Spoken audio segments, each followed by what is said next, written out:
সন্তান তার বিরুদ্ধে বিভিন্ন গণমাধ্যমে প্রকাশিত সংবাদের প্রতিবাদে মোসাম্মদ রুবিয়া খাতুন বেলি, সহকারী শিক্ষক শিকারপুর নওগাঁ গণসহ মোহাম্মদ মোজাহারুল ইসলাম মোজাহার। আমার পিতা একজন প্রকৃত বীর মুক্তিযোদ্ধা এবং সরকারি ভাতাভোগী।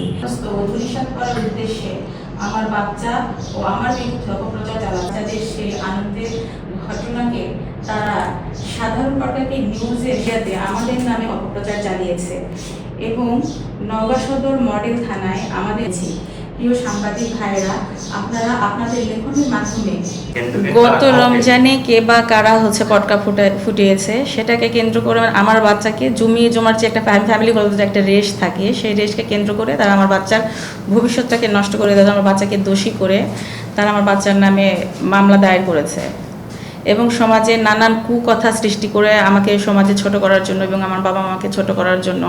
এবং আমার বাবা একজন মুক্তিযোদ্ধা, ওনাকে বলছেন যে উনি একজন ভুয়া মুক্তিযোদ্ধা এবং ওনাকে বলছেন যে উনি একজন রাজাকার। এসব বলে আমাদেরকে সমাজে ছোট করতেছেন। আমি তার ন্যায় ও সুষ্ঠু বিচার চাই।